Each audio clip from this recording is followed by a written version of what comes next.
Purihin po ang Panginoon, October 13, 2024. Ayan, Sunday. Happy Lord's Day po. Tayo ay nag-online ng ng worship. Yan, kasi sa ano yun, online talaga. So sabi ko kay pastor, online ako since manonood lang din po. So sa bahay na lang ako nag-online po. So tayo po ay manalangin. Praise the Lord.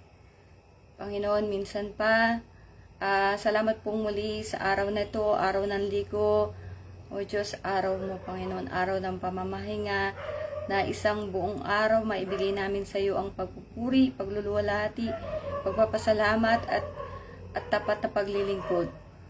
Salamat po, Ama, muli sa isang biyaya, O Diyos, na makapagdala na yung mga salita. Salamat po, O Diyos, sa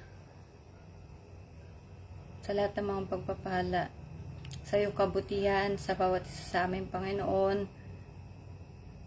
Salamat, Lord, sa araw na to, Panginoon, na dinala mo kami upang makapakinig na yung mga salita mo. Bago pa yan, O Diyos, ay binusig mo na ang iyong abang lingkod sa mga salitang dala ng mahal na Apostol Jonathan Periol. Salamat po at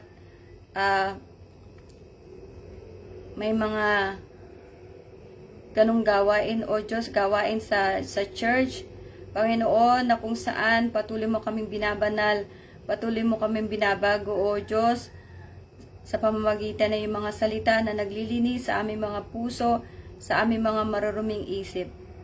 Ama, sa mga oras na to, minsan pa muli mangusap ka sa bawat isa sa amin, O Diyos. Ikaw ang magpahayag, Panginoon. Tulungan mo ang iyong abang lingkod, O Diyos, na ang iyong mga salita ay dumating na may makalangit na kapangyarihan sa aming mga tagapakinig, na sila man, O Diyos, ay mahipo ng iyong katotohanan. Salamat po, pinupuri ka namin sa pangalan ni Jesus. Amen. So, October 13 po. Bati tayo na happy birthday. Happy birthday to Brother Rick Bersilia. Happy birthday to Enid Lareg Calcad. Happy birthday to Rodrigo Casas. Happy birthday to Rose Villanueva. Happy birthday to Kids Ko. Uy, pareho silang birthday. Kids To Bersilia. And happy birthday sa ate po minamahal na Bishop Aldrin Palangka. Happy birthday sa aking pinsan, Annette Combe. Yan. So, happy birthday po sa inyong lahat. Ingatan kayo lagi ng Panginoon. Lagi kayong manasa ng puso nyo. Ang Diyos po ang maglalaan. At sa mga panahong ganito na tayo po ay nasa kawakasan, lagi nawang bigay ng Panginoon sa inyo ang kanyang karunungan. Yan po, para sa mga pagdidesisyon, sa mga gagawin nyo sa buhay. Yan po, at ingatan lagi ang inyong buong sambayanan. Yan po. So, may God bless all of you. Yan po, pray ng Panginoon. Sana ba? Ito lang ba? May, hindi natin tatagalan.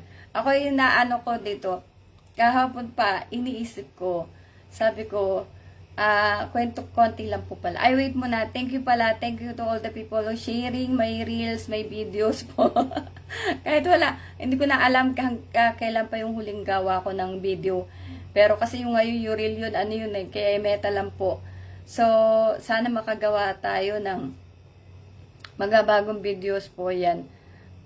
Lately kasi hindi maganda yung ating katawan. So, yan, sana mangyari po. At saka, eto nga, kasi, yung bago yung table ko.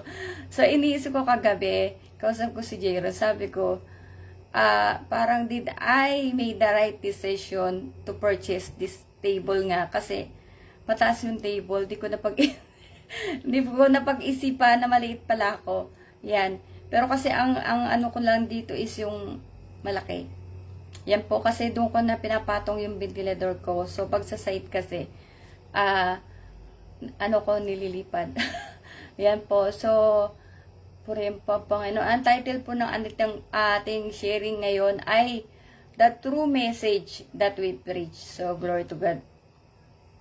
1 Timothy 1:15 to 16, NIV. Here is a trustworthy saying that deserves full acceptance. Christ Jesus came into the world to save sinners, of whom I am the worst. But for the very reason I was shown mercy, so that in me, the worst of sinners, Christ Jesus might display His immense patience as an example for those who would believe in Him and receive eternal life. In Romans, diretsuhin ko lang po to. Kala nga, mahirap pa maliit na stroke pa. Romans 10:40 to 15. How then can they call on the one they have not believed in? And how can they believe in the one of whom they have not heard? And how can they hear without someone preaching to them? And how can anyone preach unless they are sent? As it is written, how beautiful are the feet of those who bring the good news. Diretsuhin ko po. John 3:34, for the one whom God has sent speaks the words of God, for God gives the Spirit without limit. In 1 Corinthians 2:4-5, NIV. My message and my preaching were not with wise and persuasive words, but with the demonstration of the Spirit's power, so that your faith may not rest on human wisdom, but on God's power. And 2 Timothy 2:2, NIV. And the things you have heard me say in the presence of many witnesses, entrust to reliable people who will also be qualified to teach others. Glory to God. Yan po. Purihin po ang Panginoon. I'm sure na ngayon po, 'di ba? Siguro marami pa rin po ang I'm sure hindi naman siguro, marami pa rin talaga nagtataka na ako'y naglakas loob nga na yun nga mag-share ng gospel, mag-ano po na parang sino ba talaga yung naglagay sa akin, 'di ba? Parang sino nag-utos sa akin na mag-share ng word of God. Although na-share na natin before, 'di ba? Nung tayo ay pinagkatiwalaan nga ng Panginoon, yung kumbaga ay kinausap ng Panginoon. Yan, na kasi yung iba siguro mag-iisip pa, paano ka kinakausap ng Panginoon na po? So, siguro maranasan nyo rin yan pag kayo ay, yun nga, puspos ng Holy Spirit, kayo po ay lagi nakikinig ng salita ng Diyos, yun nga, makikilala yung tunay na Panginoon, di ba po? So, ayun nga, I'm sure na marami pang,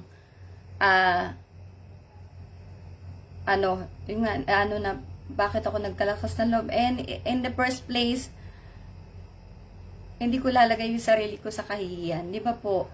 Na nag-share tayo ng word of God, ako'y mangangapa. Yan. Alam ko na yung sinabi ng Panginoon na araw-araw ay napakahirap talaga. No po? Pero ang kailangan lang natin nga ay tiwala sa Diyos. Na unang-una, syempre, hindi ka naman niya ilalagay, di ba, kung hindi siya nagtiwala sa'yo, di ba po? So,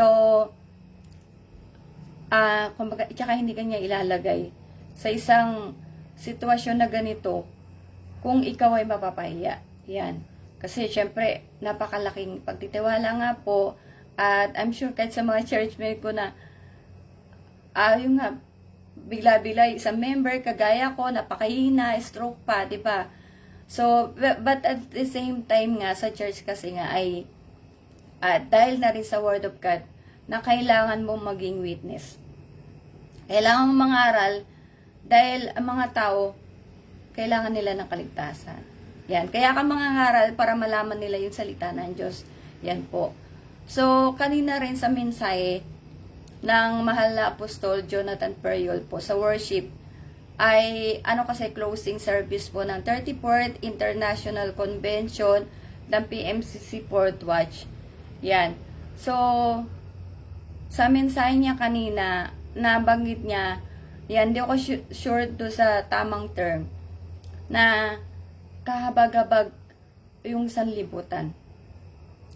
na hindi nila nakikilala si Kristo.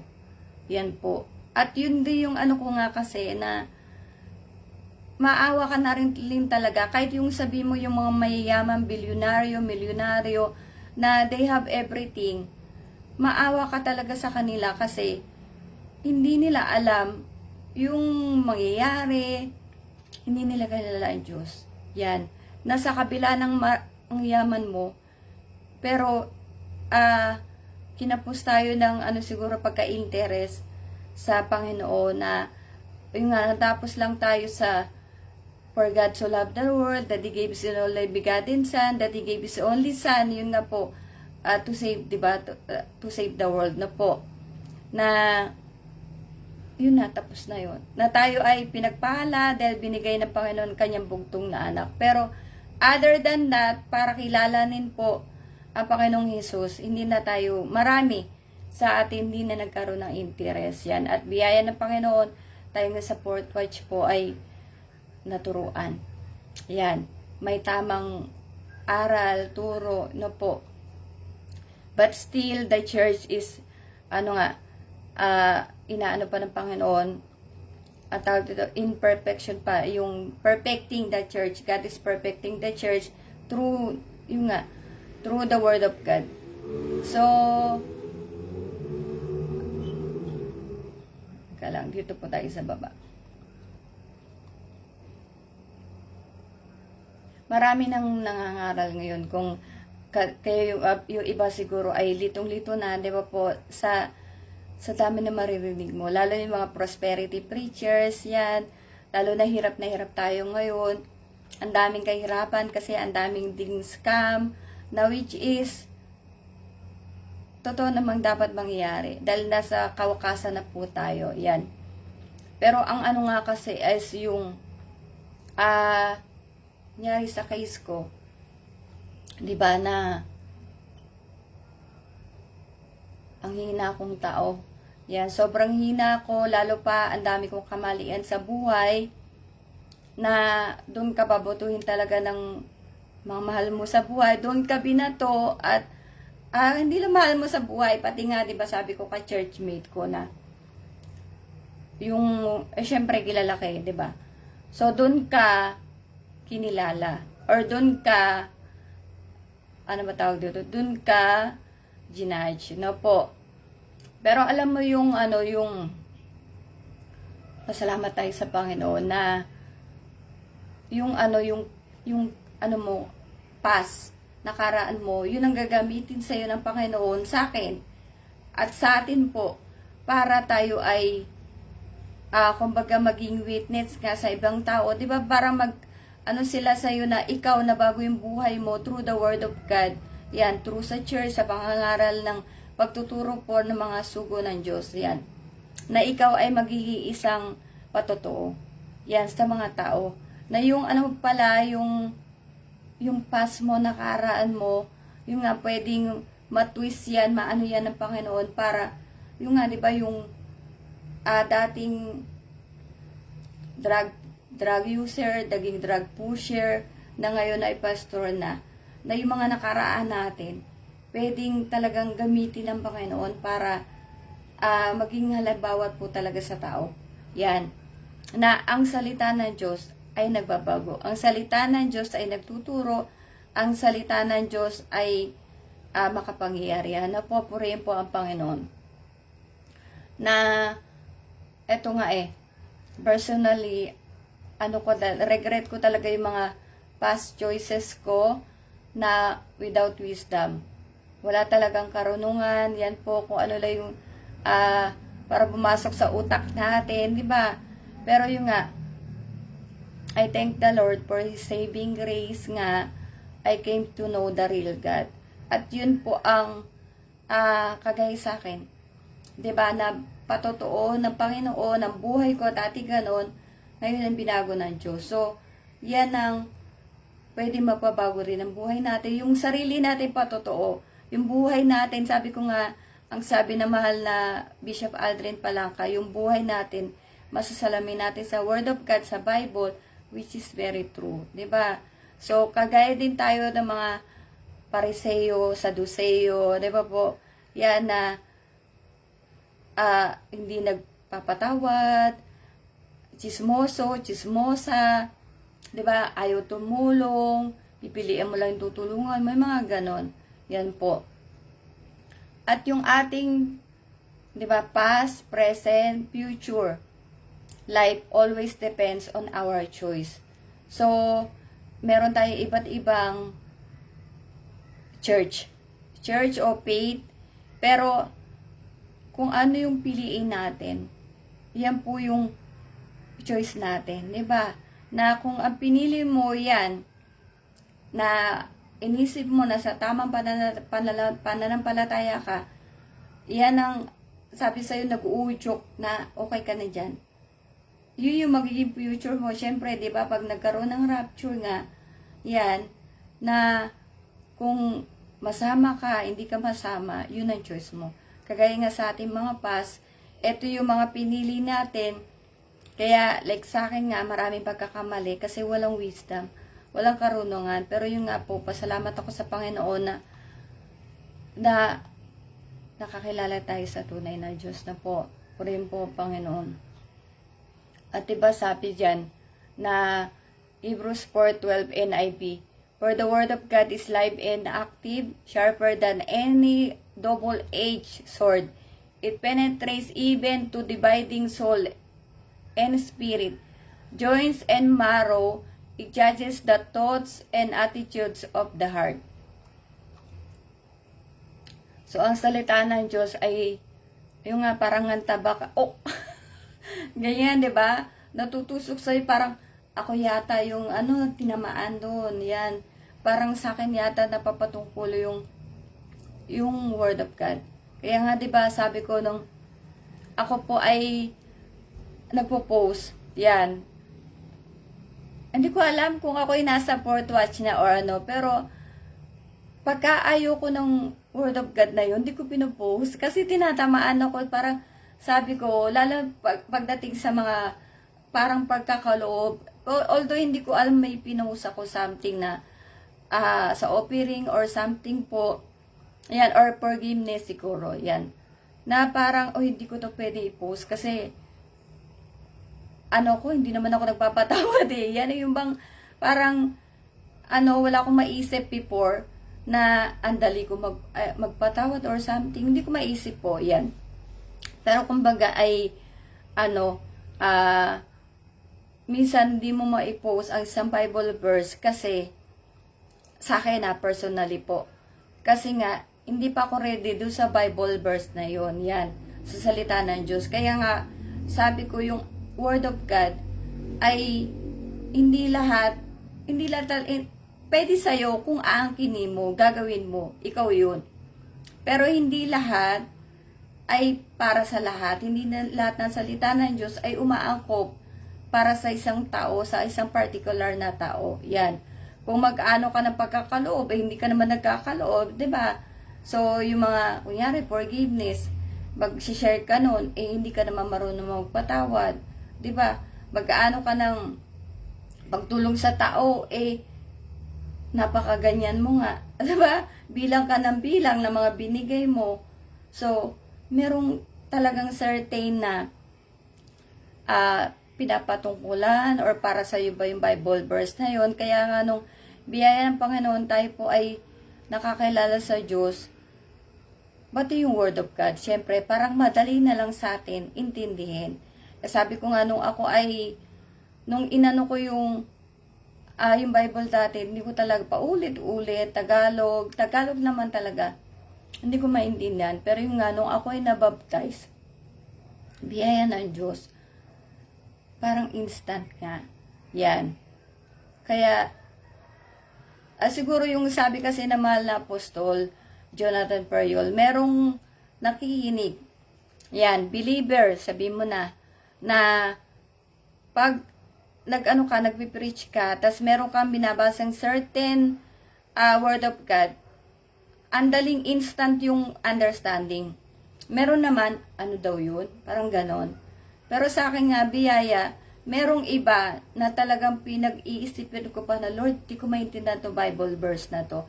Pero siyempre magre-research ako. Pero most of those Bible verses that I read and heard from the sent ones of God, I understood. Glory to God po. Yan. So,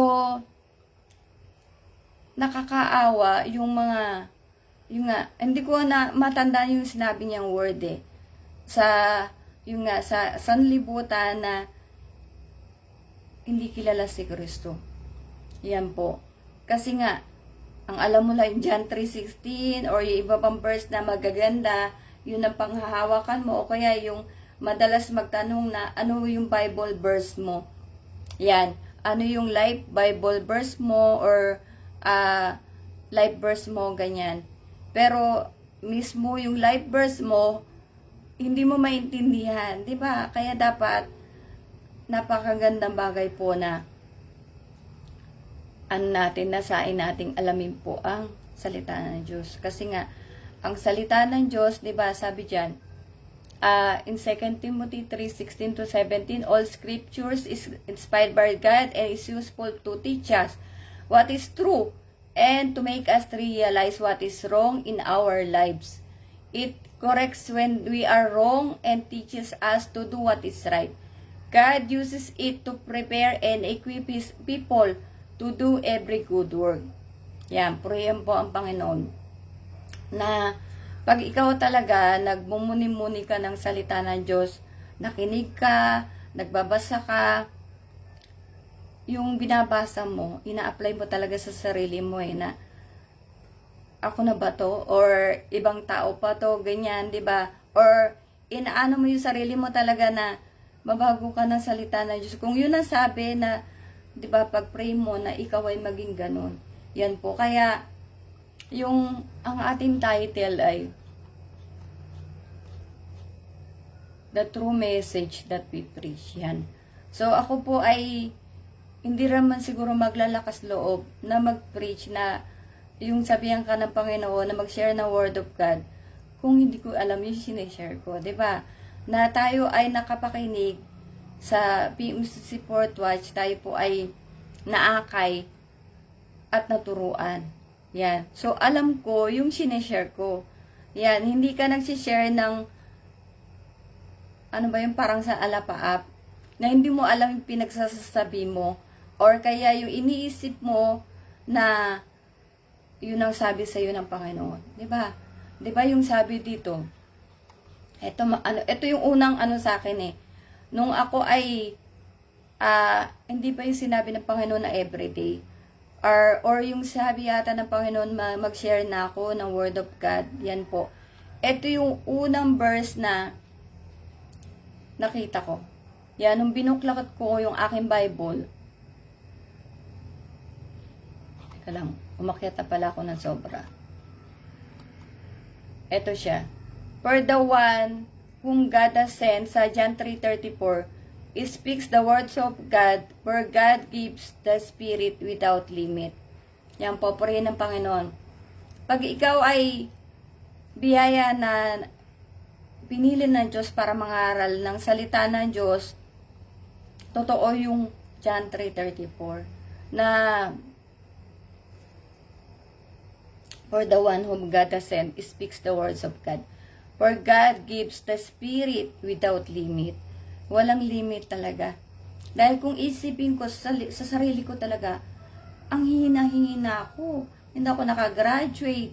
Pero pag makikita ko nga po, yung mga bilyonaryo, milyonaryo, ang tatalino, ang gagaling mag-English, 'di ba? Pero walang kamalayan sa salita ng Diyos. Yan. Na sabi mo talaga, ang salita ng Diyos ay wala kang maitatapon. Totoo. Yan.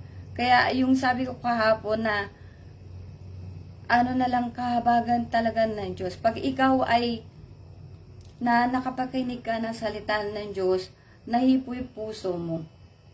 At ikaw ay syempre tumugon. 'Di ba? Sabi ko nga, sabi ng Mala Presbytery Levi Periol, dalawa lang 'yan. Isang believe, isang maniniwala sa iyo, mananampalataya, at isang makikinig lang. So, ganyan talaga yung klase ng tao. Kasi yung nakinig lang, hindi naintindihan. Pero yung nanampalataya, I'm sure, inano yun ang una to pa. Pangalawa, hindi po ng Diyos yung puso nila na, syempre gusto ng Diyos na maligtas ang lahat, di ba? Pero, hindi kasi ng lahat na nakikinig ay tupa. Yan, pwedeng sila ay kambing, yan. So, yung magsisampalataya, sila yung nananampalataya na tatanggap sila ng kaligtasan. Yan, purin po ang Panginoon. Pero doon sa iba na nakinig lang, maaring meron ka ng faith talaga ngayon, meron ka ng church, di ba? At, ito na rin, para sabi niya rin yata, di ba, kanina, na yung maraming sandado, sandado, ano ba, ano ba yung sarado, kandado, yan, nakalak, kung ako nagkakamali po, yan, na, yun na kasi yung mentality mo. Yan, hindi ka yung tipo ng makinig. Di ba, meron talaga matigas ang ulo na matalino daw. Yan, matalino daw. Yung ayaw magpaturo. Yan, kasi kahit ako nga sabi ko sa MLM, yan, kasi ang ano doon, pag ikaw hindi ka nagpapaturo, alam ko na yan, hindi ka magiging successful. E biyaya nga ng Panginoon, kahit tayo ay paralyzed, nakakakuha tayo ng yung mga orders sa MLM, yan po, syempre through online lang naman yan. And sabi ko nga, kasi yung Bitcoin, sa mga nagte-trading po dyan, yan, cryptocurrency, nalaman ko na yan, 2008 siguro. Yan, kung daw ako nagkakamali. So, sabi ko, siguro kung that time, na, hindi pa yata, hindi ko ma-sure kung 2008 or 2010, 20 ano po. Pero siguro sabi ko kung madali ko natutunan yung Bitcoin dati, kung parang nagkaroon ng interest, kasi parang technically, parang sabi ko, parang hindi ko alam to eh. Eh di syempre, yayamin ka, maraming kumita sa cryptocurrency. Ako man po ay kumita sa libre trading. Yan, pero sabi, nung dati nga marami tayong gastos, marami tayong bayarin. So, wala lang din. Kaya sabi ko, kung ako ay pala na naging successful doon, kagaya din ako na iba. Na yung pera ko ay, na hindi rin ako mahahatak sa salita ng Diyos. Yan. Na baka kagaya rin ako na iba na nag-shopping dito, shopping doon. Although nagawa natin before yon, pero iba na ngayon takbo ng utak natin ngayon na tayo ay na kay Kristo. Ang ano na lang natin ngayon ay tumulong sa gawain ng Diyos, tumulong sa kapwa mo. Yan. Bagamat may nanghingi po sa akin ng tulong, tinatanong ko talaga sa Panginoon, nabigyan ko na siya ng tulong. Pero tuwing tatanungin ko ang address niya para papuntahan ko siya sa church, at saka yung number niya, deadma lang. So, kaya misa, winiway ko talaga. Dahil tinutulungan mo sila makatanggap ng kaligtasan, ayaw. Kaya yung mga ganong bagay, isipin ko na lang na, Lord, I did my best. Yan na, inaaya mo sa church, kaligtasan, pero, ayaw. Yan po. So, yun po, purihin ng Panginoon. Tayo po ay manalangin. Tayo po ay manuri ng sa dami na ngayon, ang dami pa talaga naglipa na mga church, mga pit, yan po, kay mga nangangaral. Ano natin, kasi kahit ako nakikinig, inaano ko talaga yung, may napakinggan nga ako, siguro kasama sila, pero hindi ko pa po sure. So, for now, yun lang sinabi ko, kasi hanggang doon lang naman ni-reveal pa ng Panginoon sa akin. Pero I'm sure, meron sa part ng US, yan, na kasama sa 12 tribes po. Yan, suriin natin yung mga napapakinggan natin na salita ng Diyos, kasi hindi nga lahat ay galing sa Diyos po. Yan, dapat alamin mo, pag iyang napapakinggan mo ay puro prosperity, walang sakripisyo. Hindi sa Diyos yan. Yeah, kasi kailangan, diba, if you want to follow me, if you want to be my disciple, take up your cross daily. Pag walang pagtitiis, sakripisyo, yan, pagtulong sa church, sa gawain ng Panginoon, hindi sa church yan. Diba? Baka sa bulsa lang ng kung sino man yan. Kagaya nga nung, diba, nakulong na, tatakbo pa. Ano ba namang gobyerno ang meron? Diba? Na patong-patong na yung kaso mo, may patong pa sa US, may kaso pa sa US. Abay, tatakbo pang senador. Diba po? So, tama po yun. Diba? Purihin po, Panginoon. So, yan, sobrang haba ko na nawa ay yung true message talaga na dapat mapakinggan na po natin ay yung hanapin natin. Yan. So, sa church naman kasi sabi nga ng mga apostol hindi niya inaano talagang parang lumaki. Kasi ang Diyos na talaga magpapalaki. Yan. Pag, kunyari, nakikinig, alam niya, parang bakit ako dinadala dito, di ba? So, maano niya na ito'y sa Diyos at ito'y sa kabila. Di ba po? Ay, yung nga sabi ko, may tupa, may kambing, makikinig lang na makakinig hanggang nag-rapture na, naiwanan na. So, yan po, prayin po, Panginoon, tayo po'y manalangin. Dakilang Diyos, salamat po muli sa mga oras na to, na binigyan mo kami ng pagtatakupay, na makapagbahagi na yung mga salita. Salamat, O Diyos, sa patuloy na pagsama po sa iyong abang lingkod, Panginoon. Tunay na ikaw ang nangako, you will never leave us nor forsake us, Panginoon. Salamat, Lord, sapagkat sabi ko nga, ito po'y napakalaking pagkakatiwala mula sa iyo. Hindi ko hiningi, ikaw ang nagbigay. Maraming pagtataas ng kilay, O Diyos. Ikaw lamang po ang nakakaalam, Panginoon. Hallelujah. Salamat po, dakilang Diyos, sa mga oras na ito, Panginoon, na muli nagpahayag ka sa bawat isa sa amin, dakilang Diyos. Patuloy naming dalangin, Panginoon, ang pag-iingat mo sa bawat isa, ang pagpapalakas. Ngayon sa panahong ganito, O Diyos, ay tunay na kailangan na ang bawat isa ang kalakasan.